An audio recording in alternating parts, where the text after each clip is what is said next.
घर्षण मात्र से अपनी भावनाओं की भेज रहा है। 4 बोतल वोडका काम मेरा रोज का ने भारत का भविष्य तबाह कर रखा है। हम ना एक ऐसे समाज में जीते हैं जहां लड़कों से बात करता देख जो भाई हड़काते हैं। नमस्कार दोस्तों, मैं परमजीत सिंह, आप देख रहे हैं यूट्यूब चैनल देख जो भाई हड़काते हैं वही भाई अपनी गर्लफ्रेंड के किस्से घर में हंस हंस कर सुनाते हैं। और मैं बता दूं, महिला सुरक्षा के मामले में हम आज भी चौथे नंबर पर आते हैं। हम ना एक ऐसे समाज में जीते हैं जहां पत्थर की मूरत को लगते हैं 56 भोग और भूखे नंगे तड़पते सो जाते हैं लोग। भूखे नंगे तड़पते सो जाते हैं लोग। मजदूर को मजदूर समझिए, मजबूर नहीं। गरीब को काम दीजिए, दान नहीं। और अगर दान देने के इच्छुक हैं तो जीते जी रक्तदान दीजिए और मरने के बाद अंग दान देकर किसी मरते हुए को जीवन दान दीजिए। यही सच्ची देशभक्ति और यही सच्चा राष्ट्र प्रेम है।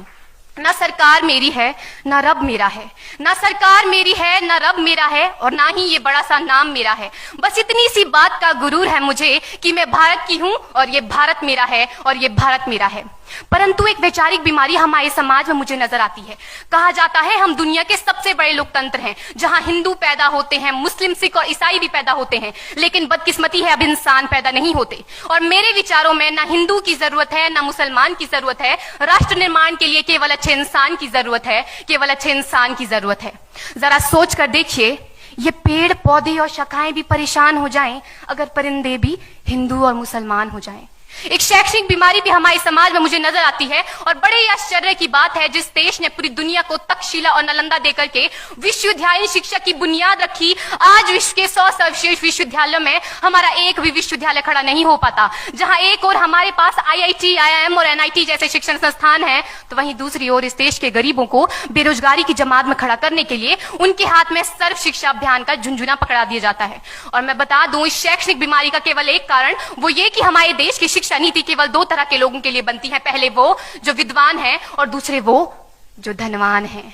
इसी तरह की कई गजब की बीमारियां हैं और इन बीमारियों की जो जड़ है ना, वो हमारा अंधविश्वास। और मेरे विचारों में जब तक इस देश का युवा अपनी सफलता के लिए मंदिरों में जा जाकर नारियल फोड़ फोड़ कर भगवान को रिश्वत लगाता रहेगा, हमारे समाज का शिक्षित वर्ग ही बिल्ली के रास्ता काटने पर खड़े हो जाना, अपने धर्म अपनी जाति को ऊंचा मानकर दूसरों के धर्म की अवहेलना करता रहेगा, तब तक ना तो इस देश से अंधविश्वास खत्म होगा और ना ही हमारा राष्ट्र निर्माण संभव होगा। हमारी संस्कृति, हमारी सभ्यता को दुनिया ने शीश नवाया है, तो क्यों आस्था के नाम पर हमने अंधविश्वास फैलाया है? मेरे विचारों में हमारा राष्ट्र निर्माण तब संभव होगा जब इस देश में महिलाओं की पूजा नहीं, उनकी इज्जत की जाएगी। राष्ट्र निर्माण तब संभव होगा जब हम जातिगत आरक्षण नहीं बल्कि सामाजिक सशक्तिकरण पर बात करेंगे।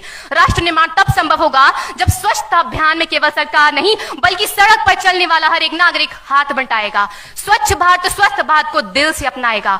असल मायने में हमारा राष्ट्र निर्माण तब संभव होगा जब एक गरीब बच्चा मध्याह्न भोजन के नहीं बल्कि ज्ञान अर्जन के लिए सरकारी स्कूल की चौखट पर कदम रखेगा। और हमारा राष्ट्र निर्माण तब तक संभव नहीं होगा जब तक एक नागरिक नैतिक रूप से सटीन, चारित्रिक रूप से भ्रष्ट, मानसिक रूप से दिवालिया, धार्मिक रूप से अंधा, राजनीतिक रूप से गंदा, स्वैच्छिक मान मूल्यों के आंकड़ों में जिन्न शिन्न पैपंदमयी अखंड भारत को खंड खंड करता रहेगा, तब तक हमारा राष्ट्र निर्माण संभव नहीं होगा। बड़ी बड़ी बातें नहीं, छोटी छोटी कोशिशें करनी होगी, क्योंकि ठोकर हमें पहाड़ से नहीं पत्थरों से लगा करती है।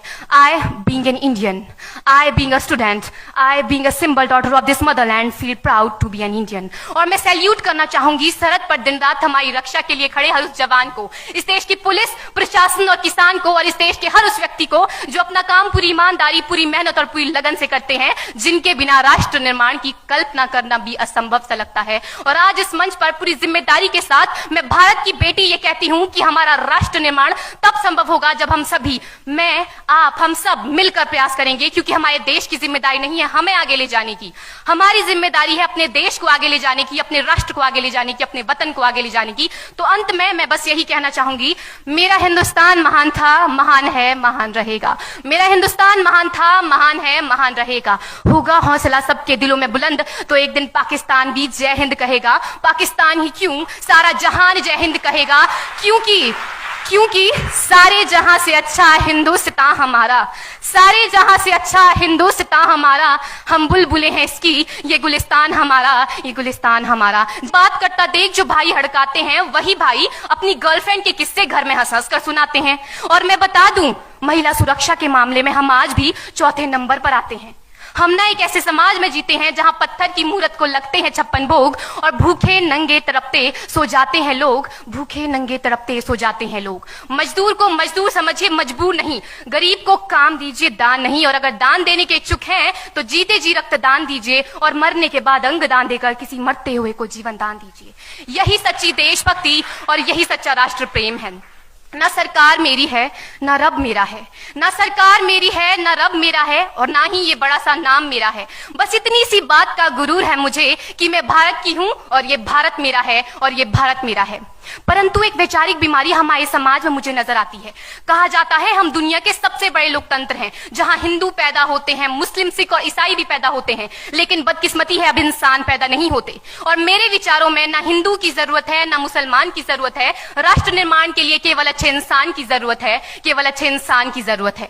जरा सोच कर देखिए, ये पेड़ पौधे और शाखाएं भी परेशान हो जाएं अगर परिंदे भी हिंदू और मुसलमान हो जाएं।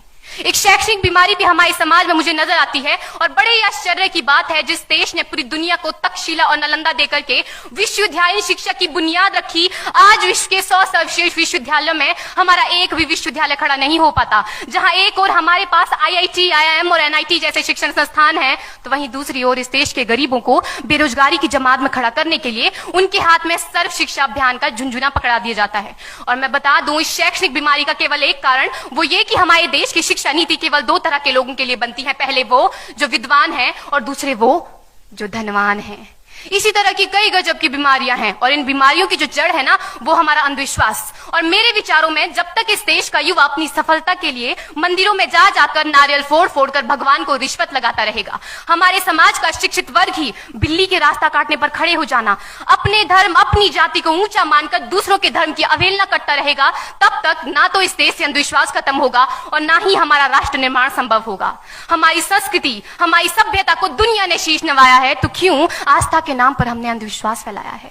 मेरे विचारों में हमारा राष्ट्र निर्माण तब संभव होगा जब इस देश में महिलाओं की पूजा नहीं, उनकी इज्जत की जाएगी। राष्ट्र निर्माण तब संभव होगा जब हम जाति का आरक्षण नहीं बल्कि सामाजिक सशक्तिकरण पर बात करेंगे। राष्ट्र निर्माण तब संभव होगा जब स्वच्छता अभियान में केवल सरकार नहीं बल्कि सड़क पर चलने वाला हर एक नागरिक हाथ बंटाएगा, स्वच्छ भारत स्वस्थ भारत को दिल से अपनाएगा। असल मायने में हमारा राष्ट्र निर्माण तब संभव होगा जब एक गरीब बच्चा मध्याह्न भोजन के नहीं बल्कि ज्ञान अर्जन के लिए सरकारी स्कूल की चौखट पर कदम रखेगा। और हमारा राष्ट्र निर्माण तब तक संभव नहीं होगा जब तक एक नागरिक नैतिक रूप से सटीन, चारित्रिक रूप से भ्रष्ट, मानसिक रूप से दिवालिया, धार्मिक रूप से अंधा, राजनीतिक रूप से गंदा, स्वैच्छिक मान मूल्यों के आंकड़ों में जिन्न शिन्न पैपंदमयी अखंड भारत को खंड खंड करता रहेगा, तब तक हमारा राष्ट्र निर्माण संभव नहीं होगा। बड़ी बड़ी बातें नहीं, छोटी छोटी कोशिशें करनी होगी, क्योंकि ठोकर हमें पहाड़ से नहीं पत्थरों से लगा करती है।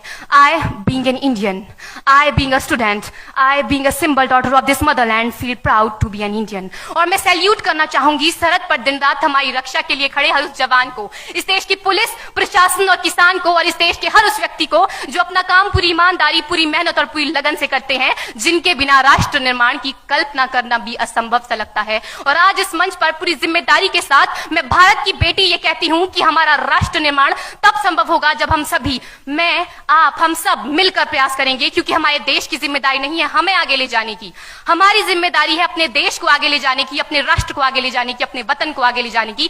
तो अंत में मैं बस यही कहना चाहूंगी, मेरा हिंदुस्तान महान था, महान है, महान रहेगा।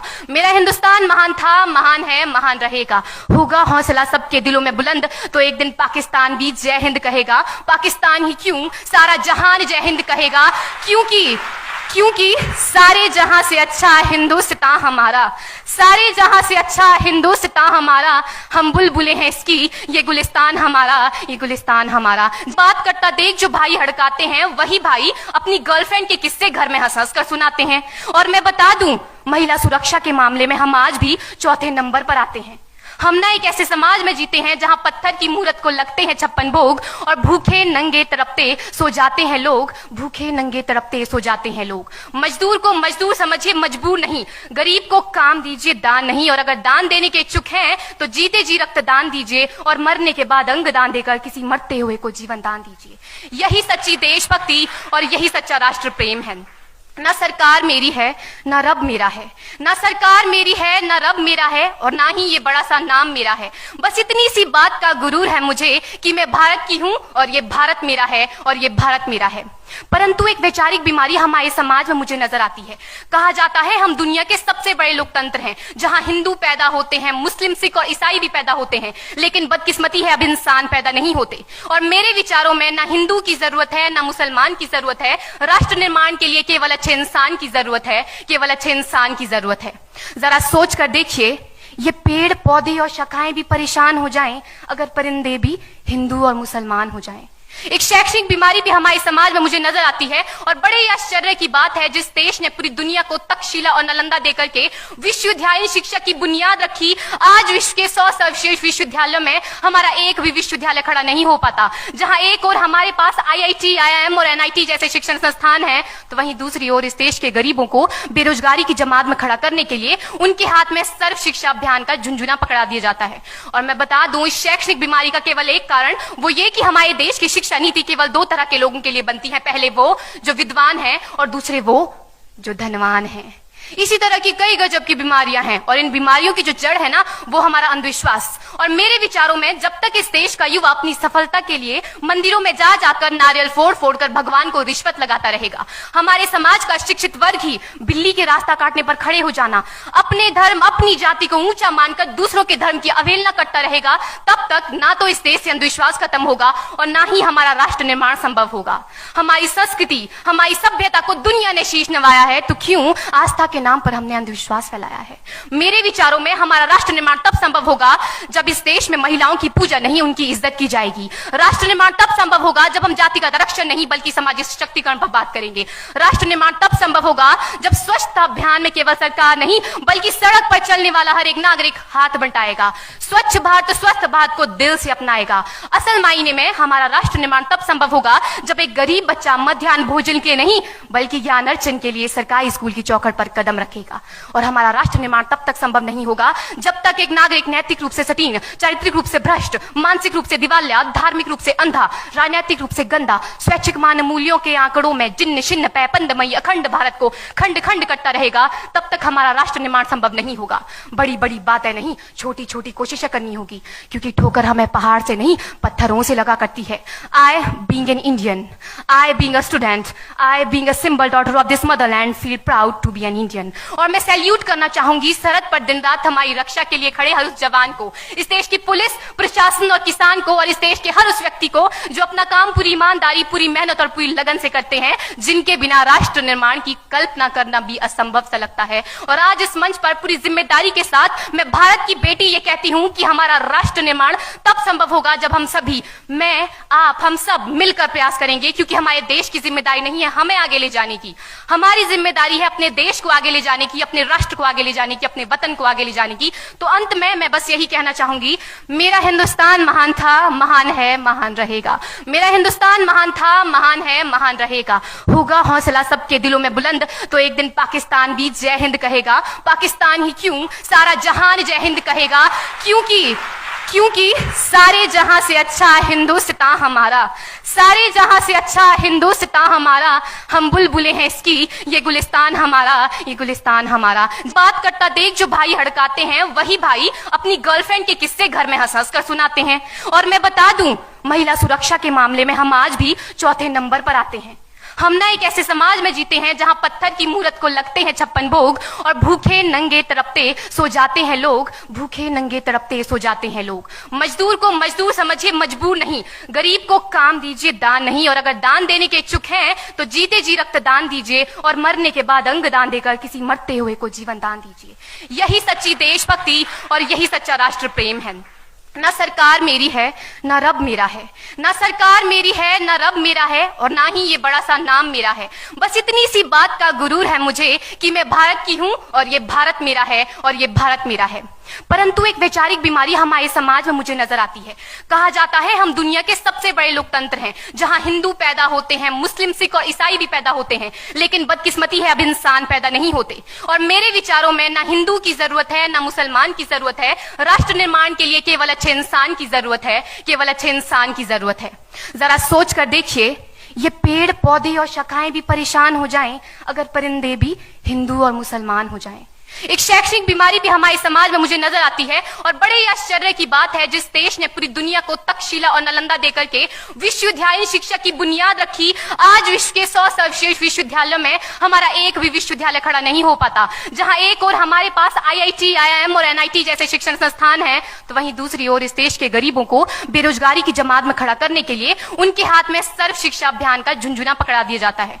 और मैं दोस्तों, हमारी वीडियो पसंद आई हो तो इसे लाइक, शेयर, कमेंट, सब्सक्राइब करें। इसी के साथ मिलते हैं अगली वीडियो में नई जानकारी के साथ। तब तक के लिए नमस्कार।